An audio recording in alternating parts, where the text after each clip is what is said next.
Worst news of your life always comes when you're wearing your rattiest underwear and eating cereal straight from the box. I was standing in my kitchen at 3 in the afternoon, still in my surgical recovery clothes, basically glorified pajamas that made me look like I'd given up on life entirely, which, considering the past month of marital ice age with Claire, wasn't far from the truth. My back surgery had left me moving like a rusty gate, and my wife had been treating me like I was contagious with failure. "Dad?" Sophie's voice cracked as she came through the front door, her backpack sliding off her shoulder and hitting the hardwood with a thud that echoed through our too-quiet house. "Hey, kiddo." I set down my cereal bowl and turned, immediately noticing something was wrong. My 9-year-old daughter had this look, the same expression she'd worn when she'd accidentally broken Claire's favorite vase last year. Guilt mixed with fear, seasoned with the kind of adult worry no kid should carry.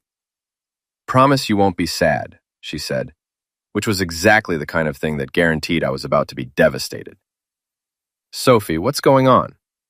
She reached into her backpack and pulled out a folded piece of paper, handling it like it might explode. "My friend Emma's mom works at the hospital. She's a nurse in the lab."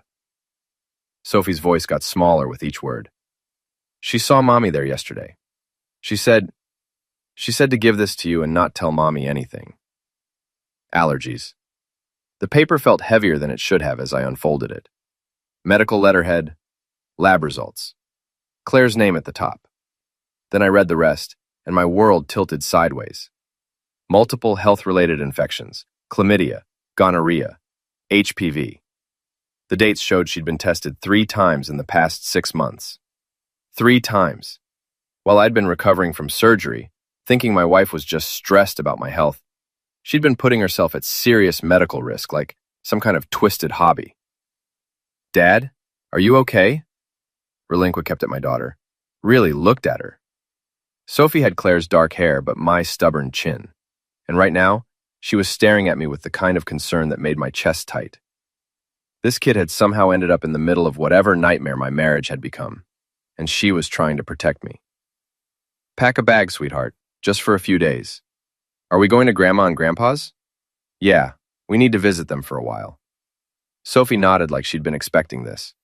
Maybe she had. Kids see things adults miss. Or maybe adults just get really good at lying to themselves. I went upstairs and threw some clothes in a duffel bag, my hands shaking slightly as I tried to process what I'd just learned. Claire wasn't just distant. She was living a completely different life. The wellness spa she ran downtown wasn't just about aromatherapy and overpriced face masks. The late nights, the mysterious phone calls, the way she'd recoil when I tried to touch her. It all made horrible sense now. I left a note on the kitchen counter. "Took Sophie to my parents. We need to talk. Soon." Then I grabbed my daughter and walked out of the house I'd been paying for, while my wife turned it into a launching pad for her secret life. "Dad?" Sophie asked as we drove toward my parents' place across town. "Is this because of what Mommy does at work?" The question hit me like a punch to the gut. "What do you mean, kiddo?" "Emmek's mom says lots of ladies go to Mommy's spa, but they don't look like they want massages. They look scared and sad." I pulled over and parked the truck, my hands gripping the steering wheel so tight my knuckles went white.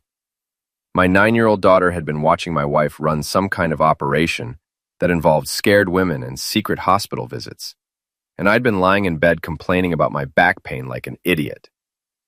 "Sophie, listen to me very carefully. You did exactly the right thing bringing me that paper, and you're never going to be in trouble for telling me the truth, okay? No matter what." She nodded, and I could see the relief in her eyes. Whatever she'd been carrying around, she didn't have to carry it alone anymore. "Are you and Mommy getting divorced?" The question was matter of fact, delivered with the brutal honesty only kids can manage. I wanted to lie, to protect her, to pretend everything would work out fine. But Sophie had already been protecting me, and she deserved better than pretty lies. "I don't know yet, but whatever happens, you and I are going to be fine. I promise." My parents' house sat on Maple Street in the older part of town, a small colonial with blue shutters and a front porch that had seen better decades. Mom was in her garden when we pulled up, wearing her ridiculous sun hat and talking to her tomatoes like they were old friends. Eli! Sophie! She straightened up, immediately sensing something was wrong. What's going on? We need to stay here for a few days, Mom. Claire and I are having some problems. Appeared from the garage, wiping his hands on a rag. At 72, he was still built like the construction worker he'd been for 40 years, and he had the kind of BS detector that came from dealing with contractors and politicians his entire life. How bad? He asked. I handed him the lab report. Dad read it twice, his expression getting darker each time. Then he folded it carefully and handed it back to me. Sophie, honey, why don't you go help Grandma with the tomatoes? Your dad and I need to talk. Once Sophie was out of earshot, Dad's voice dropped to the tone he'd used when I was 16 and had wrapped his truck around a tree. You know what this means, right? That my wife is cheating on me with half the town? It means she's been cheating on you. Means she's been exposing you and potentially Sophie to God knows what. It means she's been lying to your face for months. And it means you need to be very, very careful about what you do next. Xing sank into one of Mom's porch chairs, suddenly feeling every one of my 40 years plus interest. I don't even know where to start. You start by documenting everything. You start by protecting Sophie.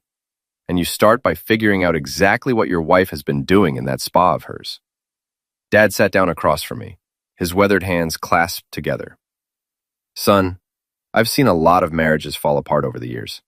But this isn't just about cheating. This is about someone who's been living a double life while you were laid up and vulnerable. That's not just betrayal, that's predatory. The word hit me like a slap. Predatory. While I'd been recovering from surgery, dependent on her for basic care, Claire had been out collecting infections and apparently running some kind of business that scared women. She'd used my vulnerability as cover for whatever the heck she was really doing. What do I do, Dad? You get smart. You get evidence. And then you make sure she never gets the chance to hurt you or Sophie again.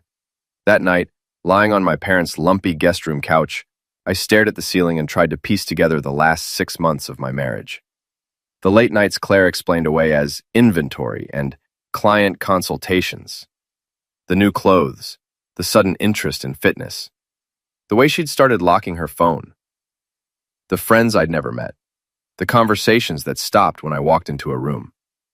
I'd thought she was pulling away because she was stressed about my health, about money, about the normal stuff that puts pressure on a marriage. Turns out she was pulling away because she was building an entirely different life, and I was just the convenient husband who paid the mortgage while she played house with whoever was buying her services. The lab report sat on the nightstand next to me, a piece of paper that had blown up everything I thought I knew about my life. But as I lay there in the dark, listening to my daughter sleep peacefully in my old childhood bedroom, I realized something. I wasn't just hurt. I wasn't just angry. I was ready to go to war. The next morning, I woke up with a plan and a headache. The plan was simple. Find out exactly what Claire was doing and who she was doing it with. The headache was courtesy of my parents' couch, which apparently hadn't been updated since the Carter administration.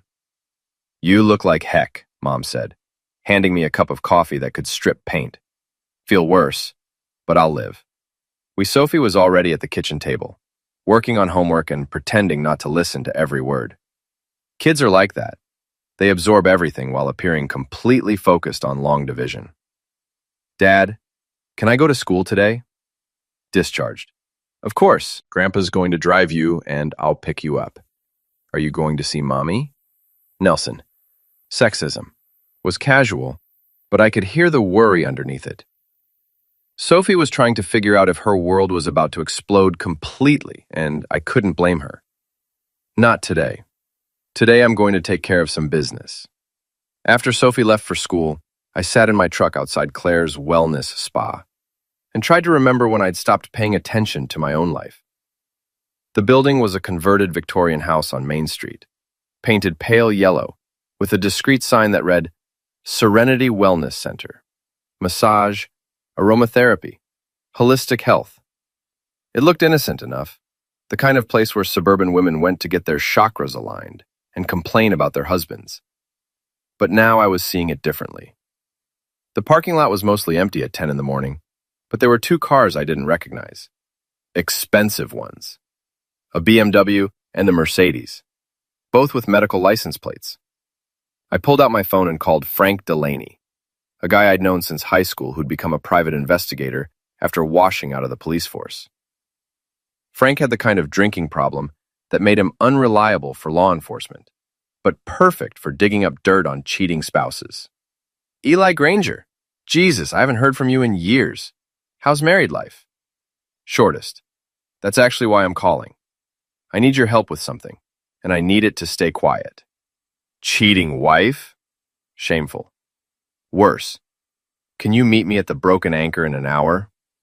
The Broken Anchor was the kind of dive bar that opened at 11 and attracted the sort of customers who needed a drink before lunch. Frank was already there when I arrived, nursing a beer and looking like he'd slept in his car, which, knowing Frank, he probably had. So what's the story? He asked, after I'd ordered a coffee and settled into the booth across from him. I handed him the lab report and watched his expression change as he read it. Holy crap, Eli. This is bad. Persists. It gets worse. My daughter says scared women go to my wife's spa, and I'm pretty sure it's not for the ambiance. Franklin leaned back in his seat, already thinking like an investigator. What do you want to know? Everything. Who she's seeing, what she's really doing at that spa, where the money's going. I want to know what my wife's been doing while I was laid up like an invalid. This is going to cost you. I don't care. I want documentation, photos, recordings, whatever you can get legally. I want enough evidence to bury her in divorce court. Frank nodded and finished his beer. Give me a week. And Eli, be careful. If your wife is running the kind of operation I think she's running, she's got connections you don't want to mess with. Unborn, I decided to do some investigating of my own. I drove to the spa and walked in like a regular customer, putting on my best confused husband act. The front desk was staffed by a young woman with tired eyes and the kind of fake smile that came with a paycheck. Her name tag said Tina. Hi there. Are you here for an appointment? Actually, I was hoping to surprise my wife. She works here. Claire Granger? Tina's smile flickered for just a second, but it was enough. Oh, you're Mr. Granger. Claire's mentioned you. She's with a client right now, but I could see if she's available later. I was actually wondering about booking an appointment for myself. My back's been ending me since my surgery. Of course. We offer several therapeutic massage options. There's the standard relaxation package, or if you're looking for something more comprehensive, we have some specialized treatments. The way she said comprehensive made my skin crawl.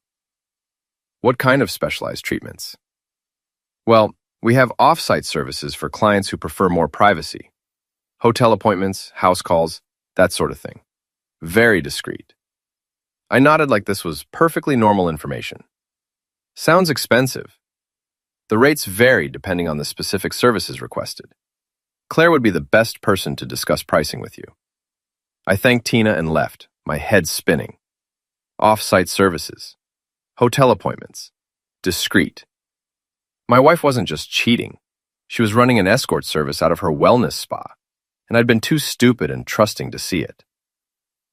That evening, I picked Sophie up from school and tried to act normal while my world continued to collapse around me.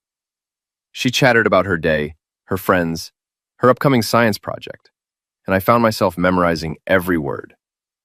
Whatever happened next, I wanted to remember this. My daughter being a kid, innocent and happy, before everything got complicated. Dad, are you listening? Sorry, kiddo, what were you saying about the volcano? I said Emma's mom wants to know if you're okay. She feels bad about giving me that paper. I pulled into my parents' driveway and turned to look at Sophie. Tell Emma's mom that she did the right thing. Sometimes adults need help seeing the truth, and she helped me see something I needed to know. Are you going to confront Mommy? The question was so mature, so much more, sometimes that she never just in personally. Are you was so mature, so far beyond what a 9-year-old should have to think about, that I felt my chest tighten with anger. Not at Sophie, but at Claire for putting us in this situation. For making our daughter worry about adult problems and use words like confront. Eventually, but first, I need to understand exactly what's been going on. That night, after Sophie was asleep, I thought letchily touch about it. I find them of the 2000 shines. I sat on the porch with Dad and told him what I'd learned at the spa. Jesus Christ, Eli. Yeah. You know what this means for custody, right? If she's involved in escort activity out of that place, if she's exposing Sophie to that environment, that's why I need to be smart about this. I need evidence, not just suspicions. Dad was quiet for a long moment, staring out at the street where I'd grown up, where I'd learned to ride a bike and throw a baseball, and trust that the adults in my life would protect me from the ugly parts of the world. Son, I'm going to say something, and I want you to listen carefully. Your wife didn't just cheat on you. She didn't just expose you to diseases. She built a criminal enterprise while you were vulnerable, and she used your home, Sophie's home, as a base of operations. That's not a marriage problem. That's a predator problem. He hit me again, harder this time. Predator. Someone who used my trust, my love, my physical vulnerability as cover for activities that could destroy our family and traumatize our daughter. I thought about all the nights I'd lain in bed after surgery, grateful that Claire was working so hard to keep the business afloat while I recovered. All the times I'd felt guilty for not being able to help more, for being a burden, for not being the husband she deserved. Turns out, I was never the problem. I was just the convenient cover story. My phone buzzed with a text from Claire. "Where are you? Sophie has school tomorrow." I stared at the message for a long moment, then typed back, "Sophie's fine. We'll talk soon." "Eli, what's going on? Come home." "Can't do that right now. This is ridiculous. Whatever you think is happening, we can work it out." I almost laughed. Work it out. Like this was a disagreement about household chores or vacation plans.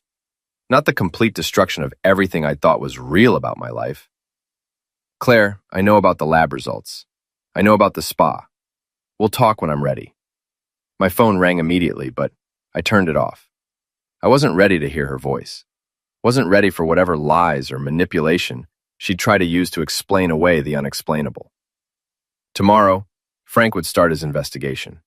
Tomorrow, I'd begin the process of documenting the end of my marriage and the beginning of whatever came next.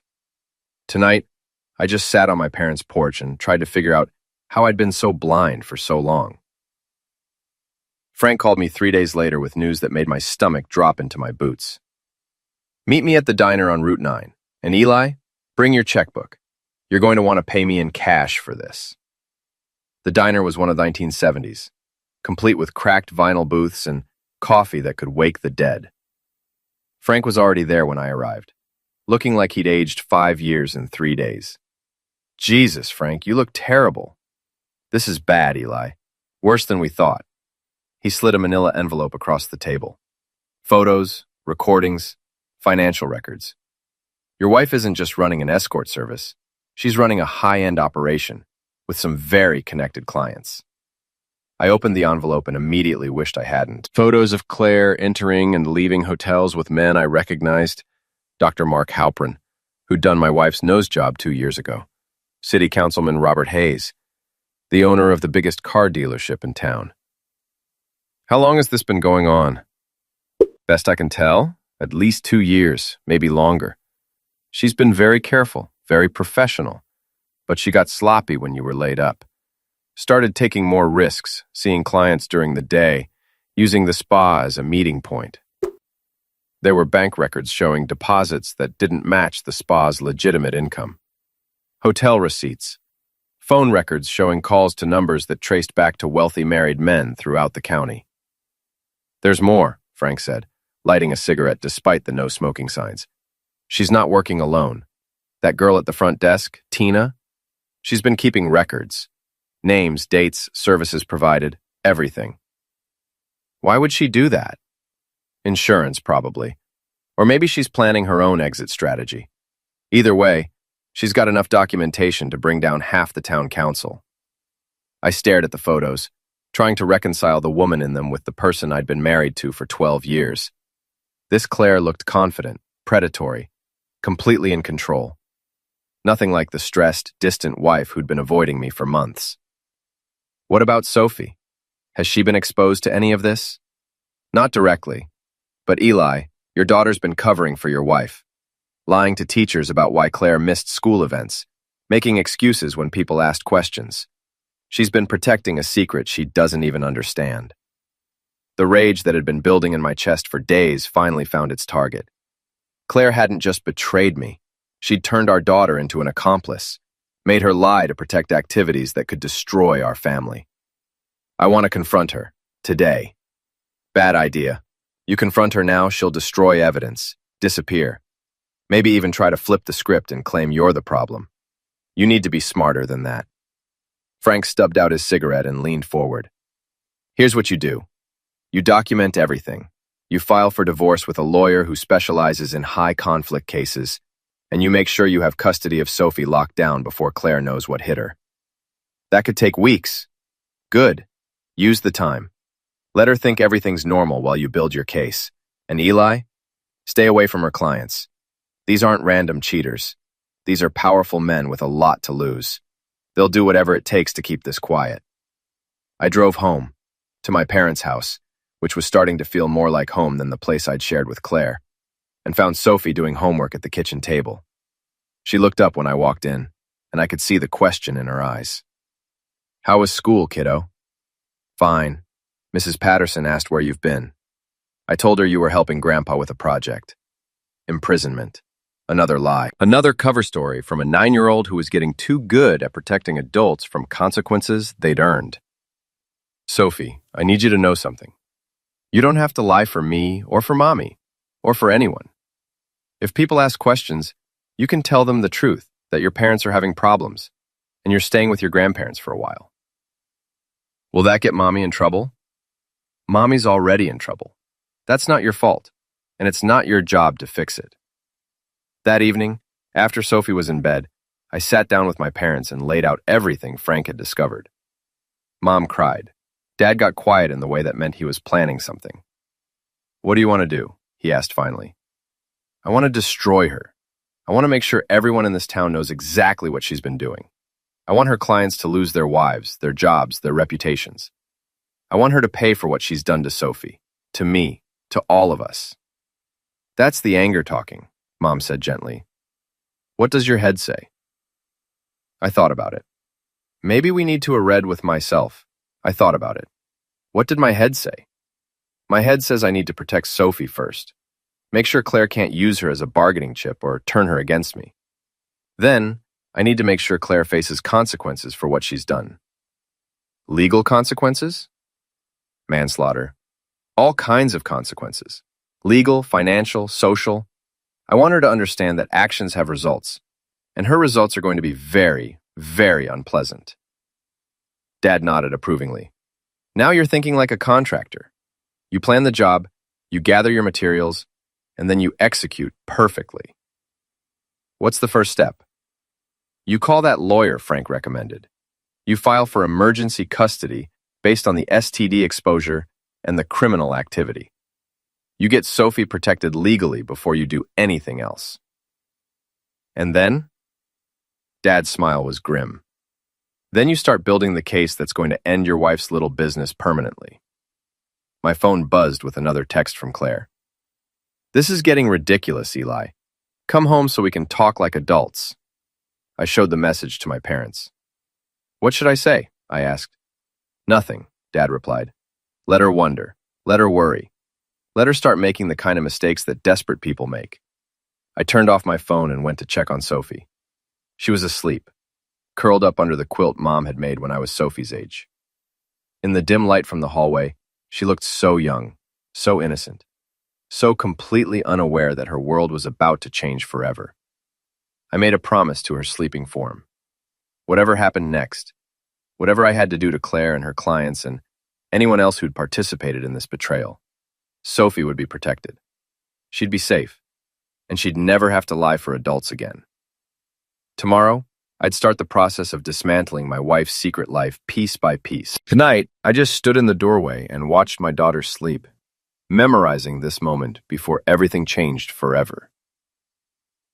The lawyer Frank recommended was a woman named Patricia Wells, who specialized in what she called high-conflict domestic situations. Her office was downtown, 3 blocks from Claire's spa, and her handshake felt like she could crush walnuts. Mr. Granger, I've reviewed the materials you provided. This is going to be ugly. How ugly? Your wife has been operating an illegal escort operation while you've been the unknowing financial backer. She's exposed you and potentially your daughter to multiple health risks. She's used your joint assets to fund illegal activities. In terms of divorce proceedings, you hold all the cards. Patricia spread the photos and bank records across her desk like she was dealing a winning poker hand. However, she continued, the men involved have significant resources and connections. They're going to fight hard to keep this quiet, which means they're going to try to discredit you, intimidate you, maybe even frame you for something. What do you recommend? We file for emergency custody today, based on the health risks to Sophie. We freeze all joint accounts. We get a restraining order requiring Claire to stay away from you and your daughter until this is resolved. Then, we wait for her to make mistakes. What kind of mistakes? Desperate people do desperate things. She's going to try to contact you, threaten you, maybe even try to destroy evidence. Every contact, every threat, every attempt to interfere with the custody order just makes our case stronger. I signed the papers that afternoon. Emergency custody petition, asset freeze, restraining order. By 5 o'clock, Claire would be legally prohibited from coming within 500 feet of Sophie or me, and all our joint accounts would be locked down. How long before she knows? I asked. She'll be served within the hour. After that, the clock starts ticking. I drove to the elementary school to pick up Sophie, my hands shaking slightly as I realized there was no going back now. Whatever happened next, my marriage was officially over, and my daughter's life was about to get very complicated. Sophie was quiet on the drive to my parents' house, staring out the window with the kind of thoughtful expression that meant she was processing something important. Dad, are you and Mommy getting divorced now? Childbirth. Yes, sweetheart, we are. Is it because of what she does at work? Hit me like a punch to the chest. Sophie knew. Maybe not the details, but she understood that Claire's work was the problem. Partly.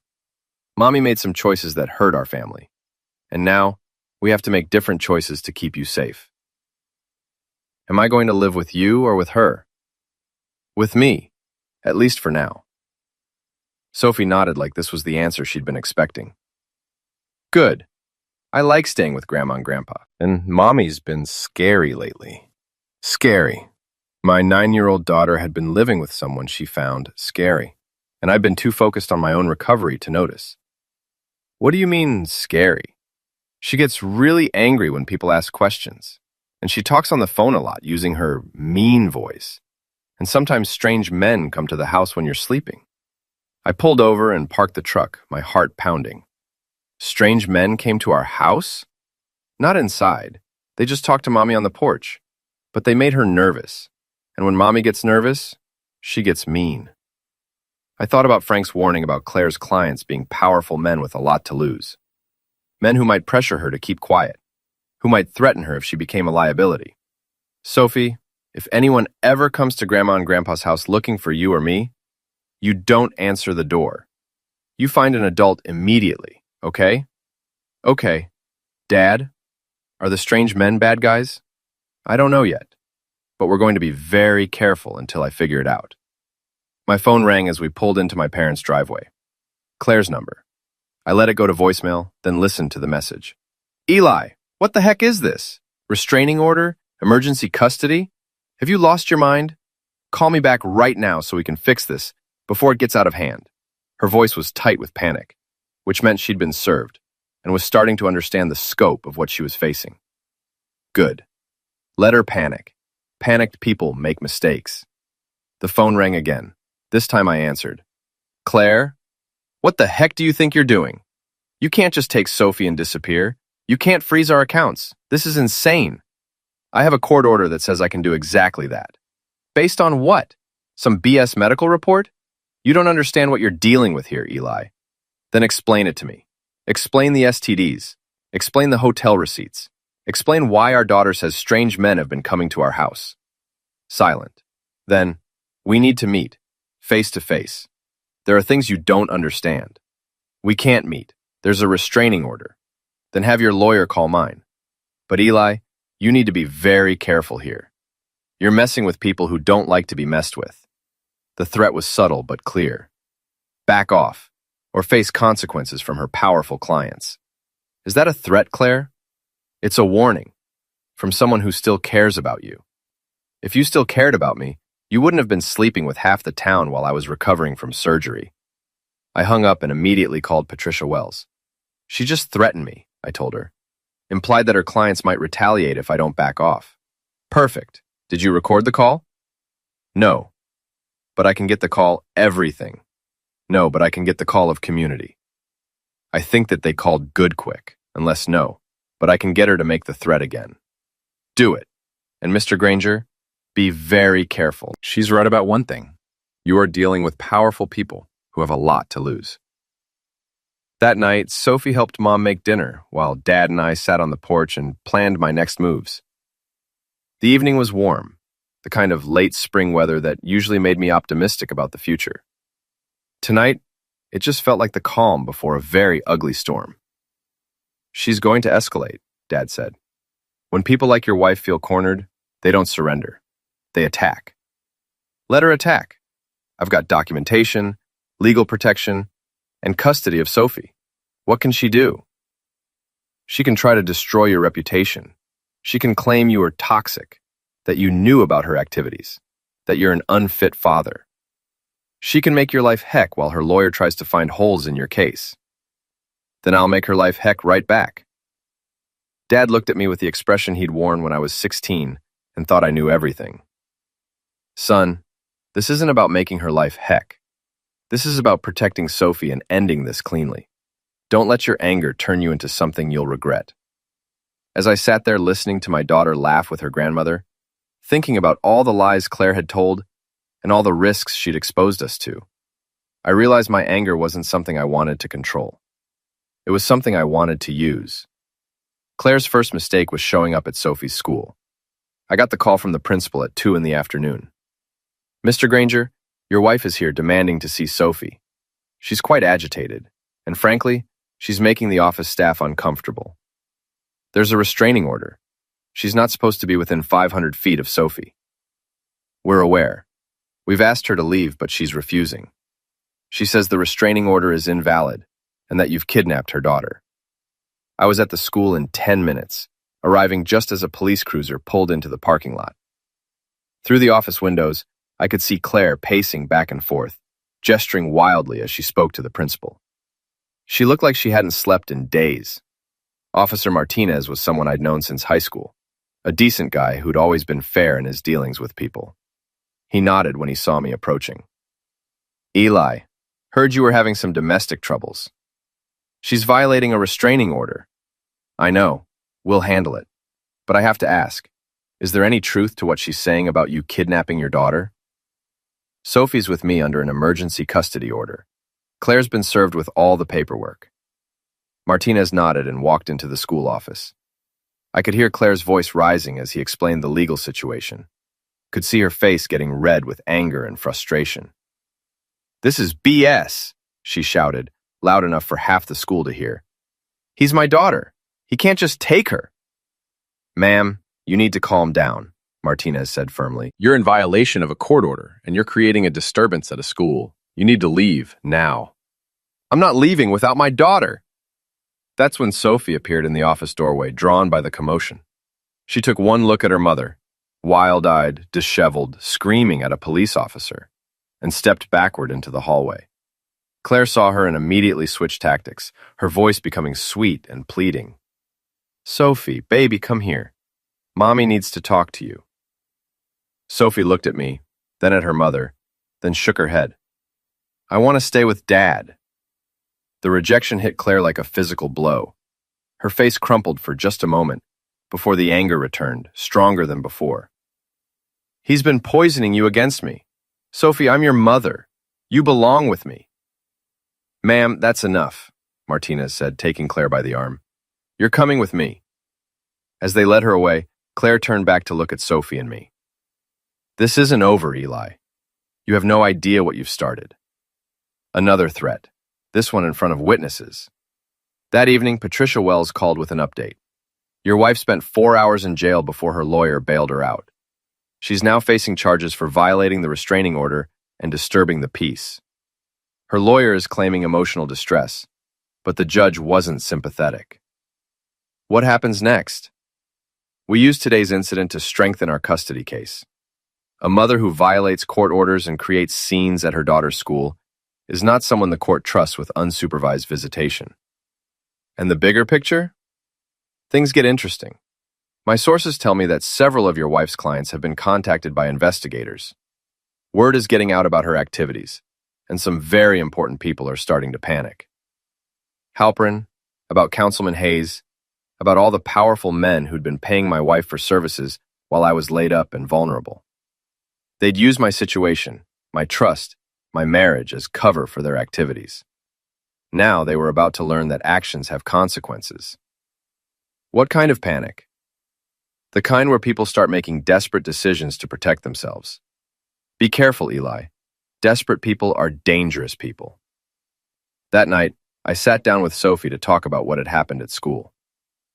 Are you okay, kiddo? Looked really scary today. I know. She's going through a difficult time, and sometimes that makes people act in ways that aren't normal for them. Is she sick? It was such an innocent question, asked with the kind of concern only a child could have for someone who just terrorized her at school. Sophie was worried about her mother, even after everything that had happened. In a way, yes, she's made some choices that have consequences, and now she's having trouble dealing with those consequences. Will she get better? Flames, I wanted to lie, to give Sophie hope that her mother would somehow return to being the person she'd been before all this started. But Claire had been living a double life for years, had been using our family as cover for illegal activities, had exposed us to health risks and criminal liability. There was no getting better from that level of betrayal. I don't know, sweetheart, but I know that you and I are going to be okay, no matter what happens with Mommy. Sophie nodded and went back to her homework, but I could see the sadness in her eyes. Whatever Claire had done, whatever she'd become, she was still Sophie's mother, and Sophie was going to have to live with the knowledge that her mother had chosen her secret life over her family. My phone buzzed with a text from an unknown number. You need to back off. This is bigger than you understand. I showed the message to Dad, who read it twice before handing the phone back. One of her clients? Has to be. They're getting proud of the reg. I feel. Let them be nervous.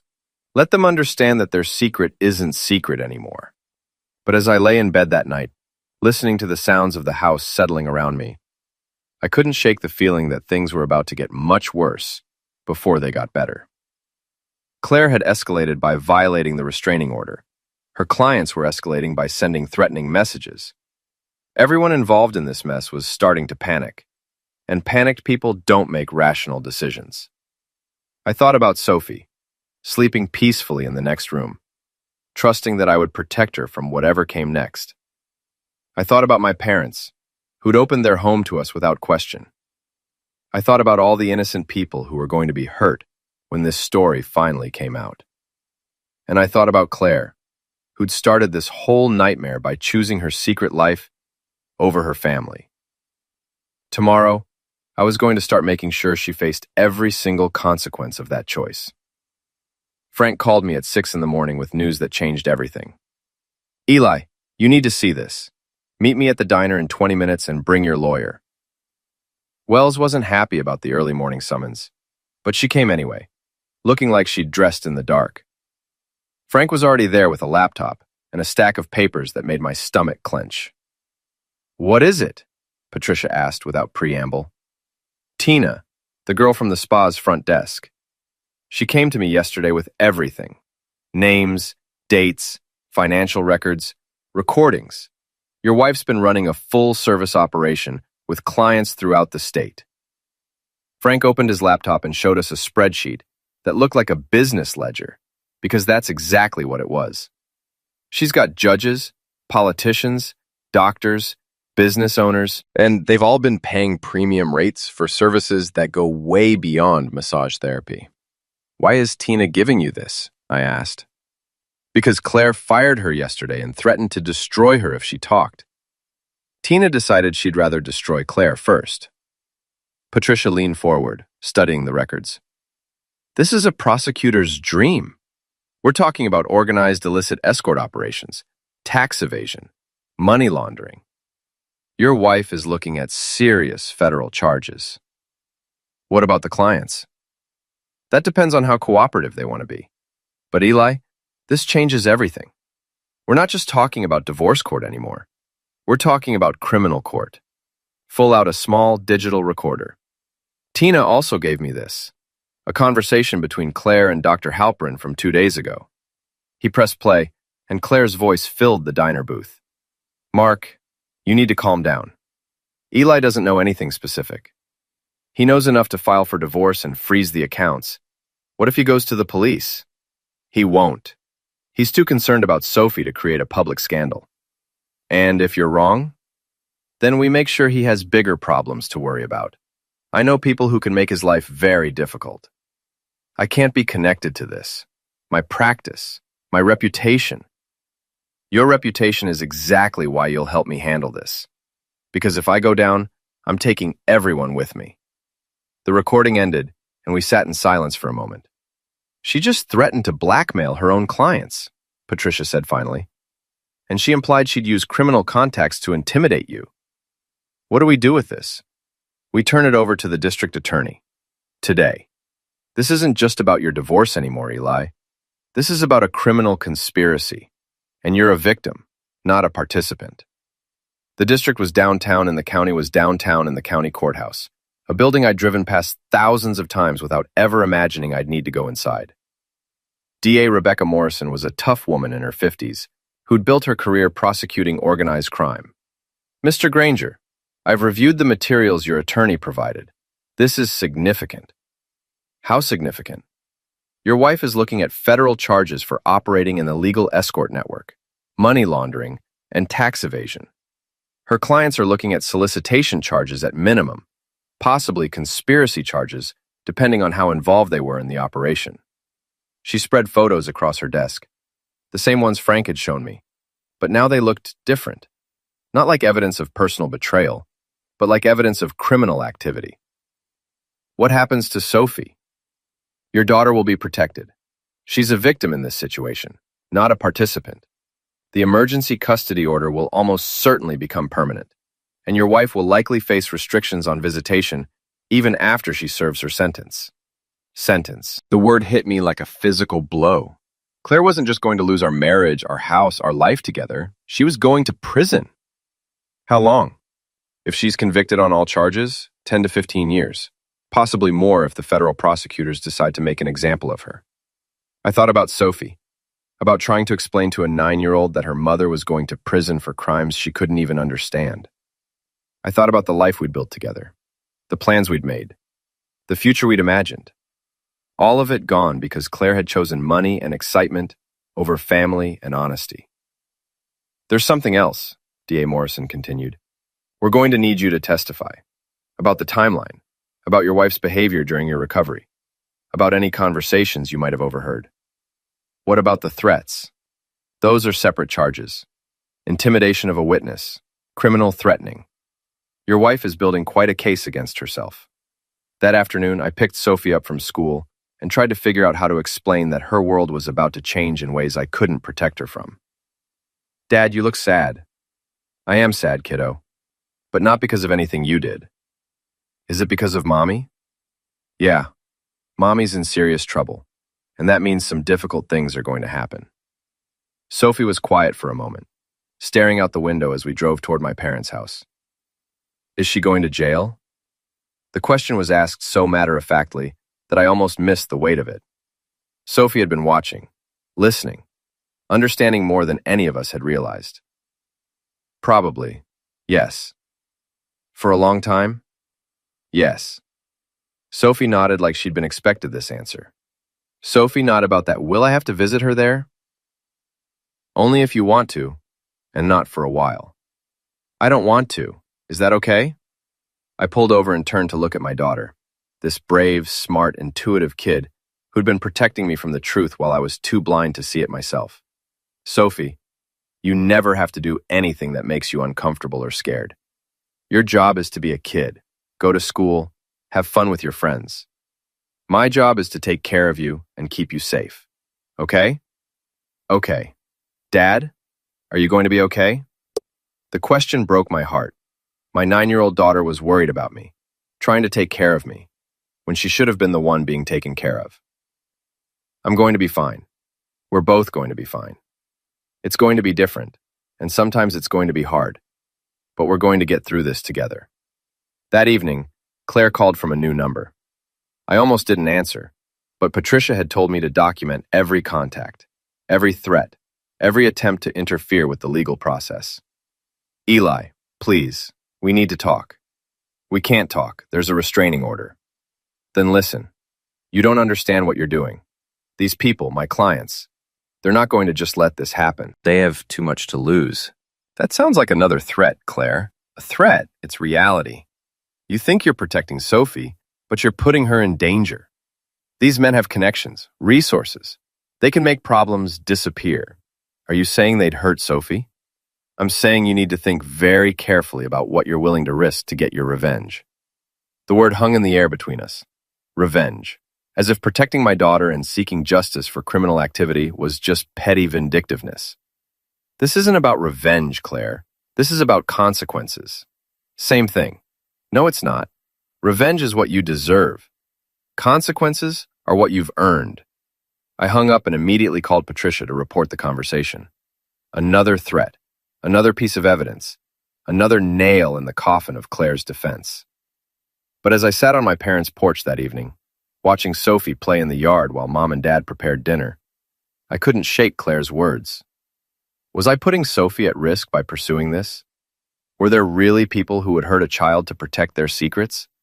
I thought about Dr. Halperin, about Councilman Hayes, about all the powerful men whose lives were about to be destroyed when this story became public. Men with money, connections, influence. Men who might decide that silencing witnesses was preferable to facing consequences.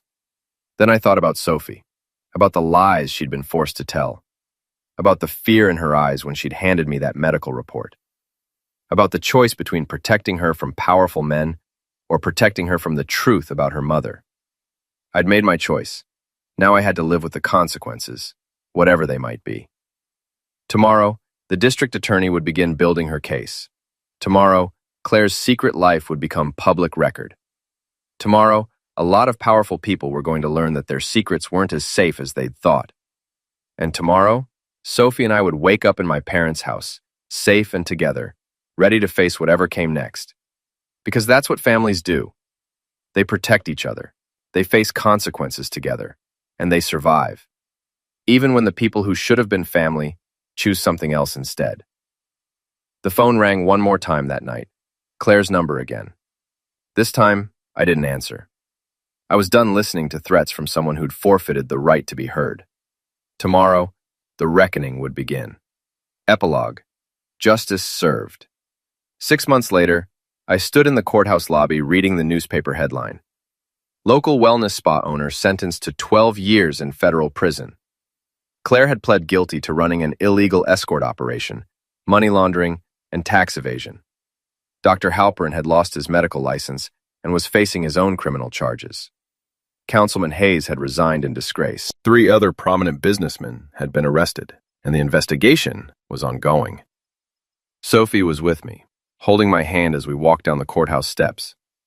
She'd grown 3 inches in 6 months and had started playing soccer. She laughed more now, smiled easier, slept through the night without nightmares. Dad, is it over now? The legal part is over. The rest of it, us building our new life, that's just getting started. We'd moved into our own place the month before. A small house near my parents with a big backyard and a swing set. Sophie had her own room, painted purple at her insistence, with glow-in-the-dark stars on the ceiling.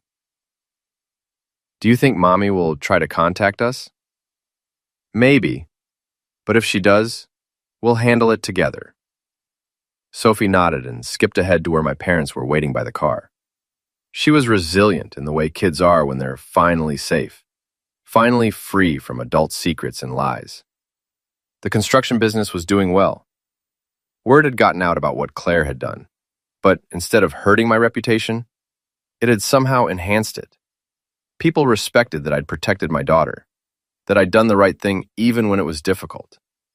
Tina, the former receptionist who'd provided the evidence that brought everything down, had started working for me as an office manager. She was good with numbers, better with people, and completely trustworthy.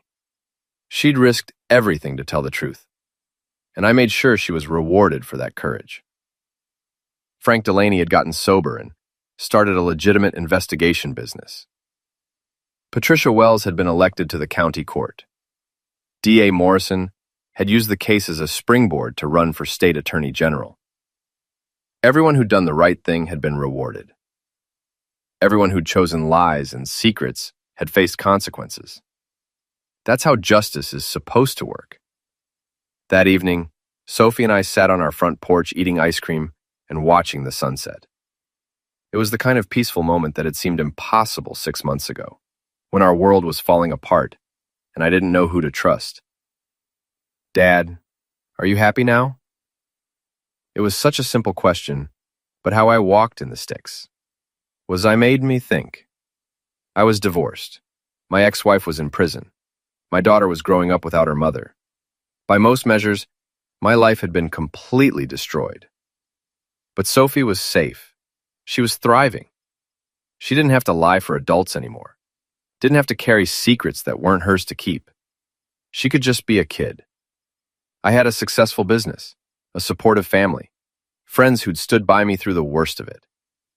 I had a future that was uncertain, but honest, complicated, but clean. Yeah, kiddo, I'm happy. Good, me too. She finished her ice cream and went inside to do homework, leaving me alone on the porch with my thoughts. My phone buzzed with a text from an unknown number, and for a moment, my chest tightened with the old fear. But it was just a client asking about a construction estimate. Normal business from normal people living normal lives. I looked up at the stars beginning to appear in the darkening sky and thought about the choice I'd made 6 months ago. I could have ignored the medical report, pretended not to see the evidence, kept living the lie for Sophie's sake. Instead, I'd chosen truth, consequences, and justice.